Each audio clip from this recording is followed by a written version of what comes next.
박 대통령은 장관 7명을 교체하는 개각을 단행하며 2기 내각을 출범시켰습니다. 지난해 우리나라의 대유럽연합 경상수지가 사상 최초로 적자를 기록했습니다. 당정은 오늘 국회에서 주택시장 정상화 대책을 위한 협의를 갖고 비주택자 전세 보증금에 대한 원칙적 과세 방안을 밝혔습니다. 30대 고졸 이하 회사원이 대부업을 가장 많이 이용하는 것으로 집계됐습니다. 안녕하십니까. 센 경제 현장 박미라입니다. 코스피 지수가 1% 이상 하락하며 2,000선 다시 내줬습니다. 오늘장 마감 소식 증권부 김창현 기자와 알아보겠습니다. 안녕하십니까? 네, 안녕하십니까? 네, 오늘장 마감 시황 전해주시죠. 코스피 지수가 이라크 내전 우려로 인해 외국인이 22거래일 만에 매도세로 돌아서며 2,000선이 무너졌습니다. 13일 코스피 지수는 전거래일보다 20.80포인트 하락한 1990.85포인트에 마감했습니다. 이라크 내 긴장 고조로 현지 시간으로 12일 뉴욕 증시가 일제히 하락한 것이 국내 증시에도 부담으로 작용했습니다. 외국인이 2,545억 원어치를 내다 팔며 지수 하락을 이끌었고 전날까지 21거래일 연속 순매수를 기록했습니다. 기관도 858억 원어치를 내다 팔았으며 개인은 3,594억 원어치를 순매수했습니다. 대부분의 업종이 하락했습니다. 의류정밀이 4.39%나 내렸으며 전기가스업, 전기전자, 건설업 등도 하락폭이 컸습니다. 기계, 섬유의복, 비금속 광물, 종이 목재만 소폭 상승했습니다. 시가총액 상위 종목들도 대부분 하락세를 보였습니다. 특히 삼성전자는 노무라 투자증권의 목표 주가 하향에 대한 우려로 전거래일보다 3.26%나 하락한 136만 7천 원에 거래를 마쳤습니다. 한국전력, KB금융, 삼성생명, 포스코 등도 낙폭이 컸습니다. LG화학과 현대중공업은 소폭 상승했습니다.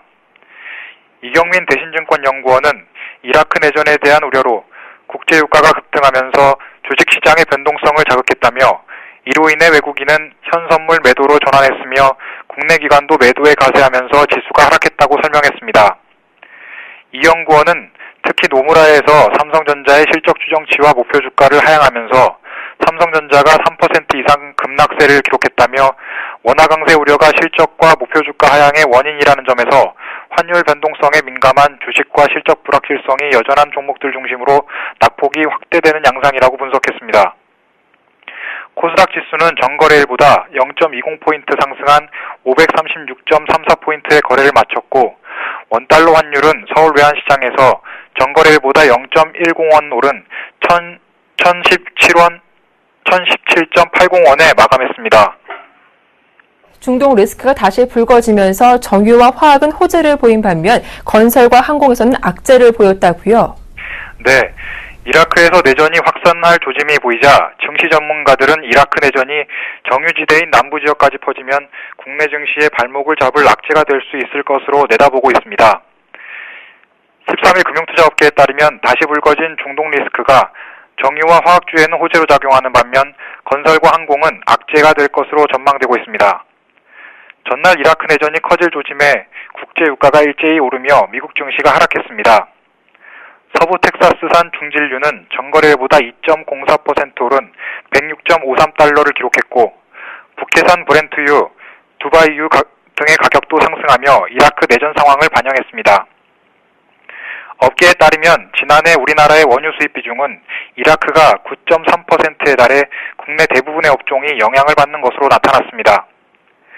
이라크에서 급진 순위파 무장단체인 이라크 레반트 이슬람 국가가 수도 바그다드까지 진격하고 있다는 소식에 중동 지역 수주와 원유와 관련된 건설, 정유, 화학, 항공 대표주들의 시비가 엇갈렸습니다. 이날 이라크에 진출한 국내 건설사인 대우건설과 삼성엔지니어링, 현대건설 등이 하락했습니다. 전문가들은 이라크 내전 사태에 따라 국내 건설업체들의 공사기간이 지연되거나 결제가 이행되지 않는 등 사업 위험이 발생할 수 있다고 판단하고 있습니다. 이선일 NH동협증권연구원은 국내 건설사 가운데 대우건설과 삼성엔지니어링이 이라크에서 공사를 하고 있고 GS건설과 현대건설은 올해 카르발라 프로젝트를 투주해 공사에 들어간다며 반군들이 정유 플랜트들이 있는 남부까지 내려올 경우 국내 건설사들의 공사가 중단되거나 납기가 연기될 가능성도 있다고 설명했습니다. 올 들어 100달러 선에서 하향 안정화됐던 원유 가격이 상승세로 방향을 틀 수 있다는 전망에 항공주도 영향을 받았습니다. 대한항공은 1.58% 빠졌고 아시아나항공도 0.62% 내렸습니다. 신민석 하나대투증권연구원은 현재 이라크 내전 상황이 당장 항공주들의 악재로 작용하지는 않을 것이라며 항공사들의 전체 사업 비용의 40%가 원유와 관련된 것을 고려하면 이라크 사태 장기화 여부에 따라 주가에 부담이 될 수 있다고 평가했습니다. 유가가 상승하면 정유화학주에는 호재가 될 전망입니다. 정체돼 있던 유가가 상승 방향으로 움직이면 정유화학업체에 대한 투자 심리가 개선되기 때문입니다. 박충재 IBK 투자증권연구원은 유가가 계속 상승한다고 가정하면 그동안 사들였던 재고 원유의 가격도 오를 수 있어 정유업체들에게는 호재로 작용할 것이라며 화학주들은 원유 강세가 석유 제품 가격 상승까지 이어질지 지켜봐야 하지만 이라크 사태가 마이너스 요인은 아니다라고 전했습니다. 이어 다만 한국타이어와 금호타이어와 같이 석유화학 원재료를 사서 생산하는 업체는 원유 가격 상승으로 롯데케미칼과 LG화학 등의 업체가 생산을 줄이면 재료 원가가 올라가 악재가 될 수 있다고 분석했습니다. 전문가들은 이라크 사태가 국내 증시의 단기 악재로 부각되고 있지만 아직 증시 체력을 해칠 만한 이슈는 아니라고 전망했습니다. 지기호 LI투자증권 리서치본부장은 이라크 사태가 큰일이라면 미국 증시 하락에 이어 중국, 일본 증시도 내려야 하지만 유럽은 보합세, 일본 증시는 오히려 올랐다며 이날 증시 하락은 삼성전자의 2, 4분기 실적 불안 등으로 인해 자금 이탈 영향이 더 컸고 이라크 사태는 아직 잠재적 위협 수준으로 내전 추세를 더 지켜봐야 한다고 말했습니다. 네, 이렇게 금요일 마감 시황 잘 들었습니다. 지금까지 증권부 김창영 기자와 함께했습니다. 도움 말씀 고맙습니다. 네, 감사합니다.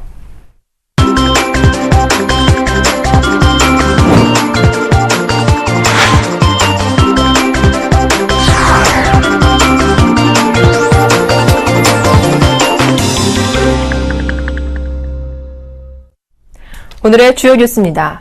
박 대통령은 오늘 장관 7명을 교체하는 재가를 단행하며 2기 내각을 출범시켰습니다. 민경국 청와대 대변인은 오늘 오전 청와대 춘추관에서 브리핑을 통해 국가 대개조와 국민 안전이라는 막중한 사명을 수행하기로 했습니다. 또 경제혁신 3개년 계획과 교육과 사회문화 개혁을 강력히 추진하기 위해 경제부총리 등 7개 부처 장관을 새로 내정했다고 말하며 개각 명단을 발표했습니다. 사회부총리 겸 교육부 장관에는 김명수 한국교원대학교 교수, 안전행정부 장관에는 정종섭 서울대 법대 학장, 미래창조과학부 장관에는 서울대 공대 교수로 재직 중인 최양희 삼성미래기술육성재단 이사장, 고용노동부 장관에는 이기권 전 고용노동부 차관이 각각 내정됐습니다. 또 문화체육관광부 장관에는 정성근 아리랑TV 사장, 여성가족부 장관에는 김희정 새누리당 의원이 내정됐습니다. 지난해 우리나라의 대유럽연합 경상수지가 사상 최초로 적자를 기록했습니다. 지난해 우리나라의 경상수지 흑자 규모는 431억 4천만 달러로 전년 260억 7천만 달러보다 170억 7천만 달러 증가해 사상 최대치를 기록했습니다.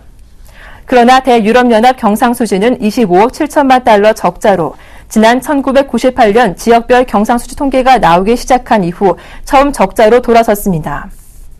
한EU FTA 체결로 유럽산 승용차 등 수입이 늘어난 것이 적자로 돌아선 것의 원인으로 판단됩니다.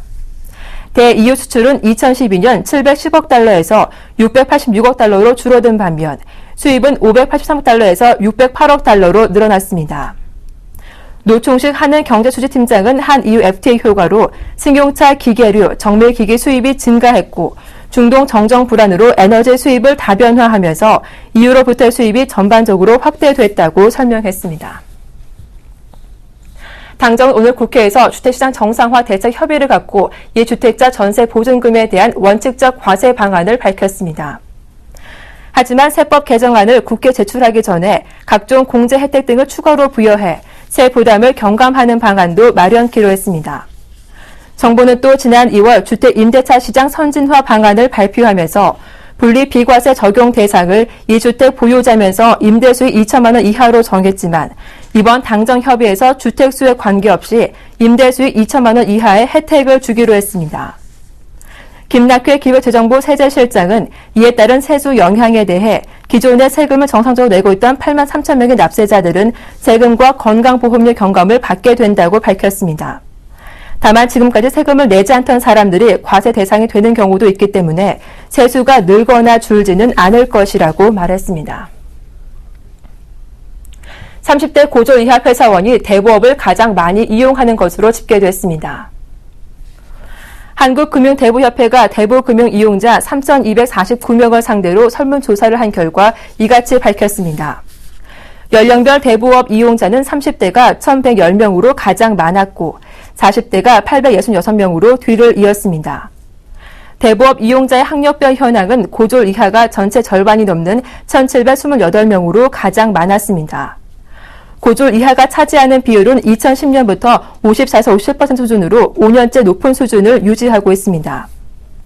대부 금융업을 알게 된 경로는 케이블 등 TV 광고가 52%를 차지했고 인터넷도 17%로 비중이 높은 편이었습니다. 특히 케이블 등 TV 광고는 작년보다 비중이 12%포인트나 증가했습니다.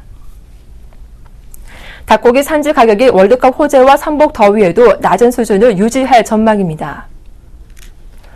농림축산식품부와 한국농촌경제연구원은 오늘 이번 닭고기 1kg당 산지 가격이 전년보다 크게는 21% 낮은 1,400원에서 1,600원 선을 유지할 것이라고 전망했습니다. 이 같은 닭고기 가격 하락세는 재작년 사조 참프레 등이 육가공업에 뛰어든 후 업체 간의 시장 점유율 경쟁으로 공급 과잉 빚어진 데 따른 것이라는 분석이 나오고 있습니다.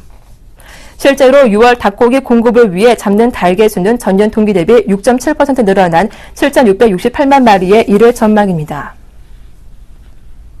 지난해 하반기 구룡마을 둘러싼 서울시와 강남권의 논쟁이 뜨거웠는데요.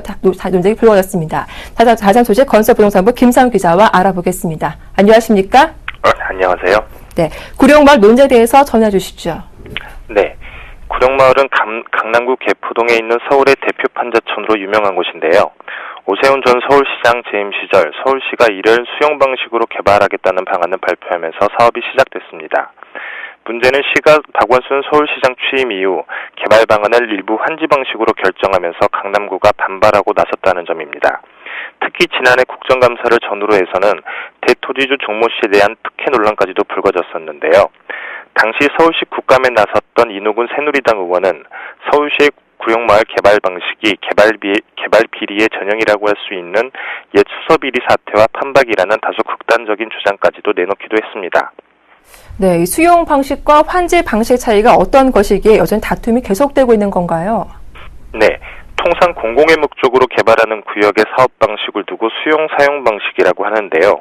개발구역으로 지정된 곳의 토지를 정책당국이 감정평가 금액만큼 주고 강제로 몰수한 뒤 개발에 들어가는 방식입니다.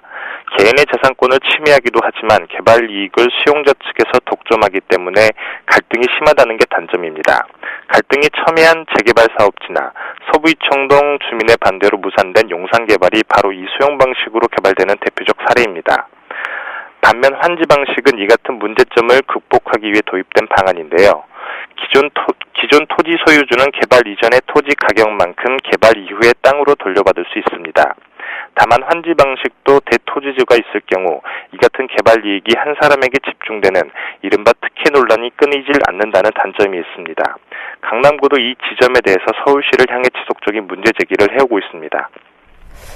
네, 지난해 감사원 감사 청구로 일단락됐던 논란이라고 알고 있는데 왜 갈등이 재점화된 것입니까? 네, 논란은 박원순 서울시장 당선인이 당선 이후 구룡마을 관련해서 했던 언급에서 재개됐습니다.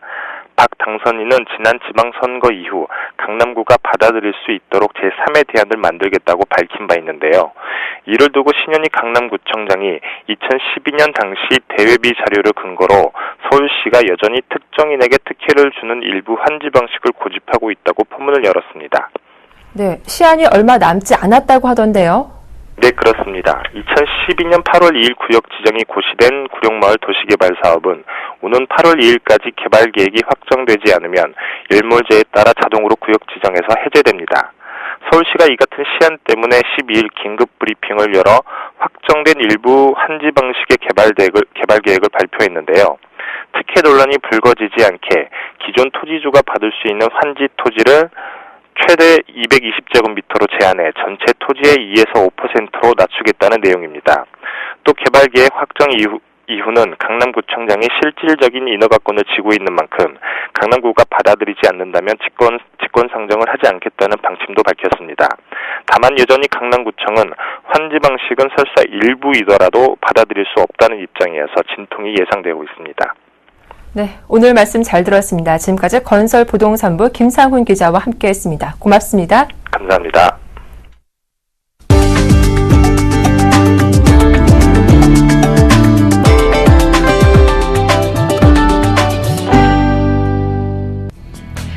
삼성전자가 미국 현지 시간으로 12일 뉴욕 메디슨 스퀘어 가든 시어터에서 개최한 삼성 갤럭시 프리미어 2014 행사에서 전략 프리미엄 태블릿 갤럭시 탭 S 2종을 공개했습니다. 갤럭시 탭 S는 10.5형, 8.4형 두 가지 크기로 LTE와 와이파이 버전 두 가지로 출시되며 역대 삼성 태블릿 중 가장 얇은 6.6mm의 두께로 강력한 휴대성을 갖췄습니다. 갤럭시 탭 S는 삼성전자의 독자적인 디스플레이 기술인 어댑티브 디스플레이가 적용돼 사용자의 주변 환경과 사용하는 앱에 따라 화면의 밝기, 채도, 선명도가 자동 조정돼 언제 어디서나 눈에 피로감 없이 선명한 영상 시청이 가능합니다. 행사를 주관한 삼성전자 무선사업부 전략 마케팅 실장 이돈주 사장은 언제 어디서나 최상의 보는 경험을 제공하는 갤럭시 탭 S는 태블릿의 새로운 기준을 제시하며 삼성전자의 태블릿 사업 성장에 기폭제 역할을 할 것이라고 말했습니다. 갤럭시 탭 S는 티타늄 브론즈와 데즐링 화이트 등 두 가지 색상으로 오는 7월부터 전 세계에서 순차적으로 출시될 예정입니다.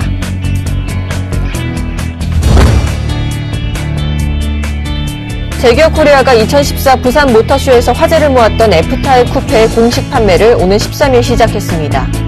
F타입 쿠페는 먼저 출시했던 컨버터블에는 포함되지 않았던 최상위 모델인 R 모델을 포함해 총 3가지 라인업으로 출시됐습니다. F타입 쿠페 R의 최고 출력은 550마력이고 최대 토크는 69.4kgm로 제로백이 4.2초입니다. 또한 제기어가 자랑하는 알루미늄 차체 기술이 도입돼 역대 가장 높은 비틀림 강성을 확보해 스포츠카의 핵심인 다이나믹 드라이빙의 토대를 마련했습니다. 데이비드 맥킨타이어 제기어 코리아 대표는 F타입 쿠페의 역동적인 성능과 차별화된 감성은 최고의 스포츠카를 찾는 고객들의 해답이 될 것이라고 말했습니다. 국내 판매 가격은 부가세를 포함해 9,840만원부터 1억 7,150만원입니다. 산업통상자원부는 13일 서울 르네상스 호텔에서 한국산업기술진흥원과 SK하이닉스, 중소기업 대표 등이 참석한 가운데 제2회 기술나눔 확산 업무 협약식을 개최했습니다.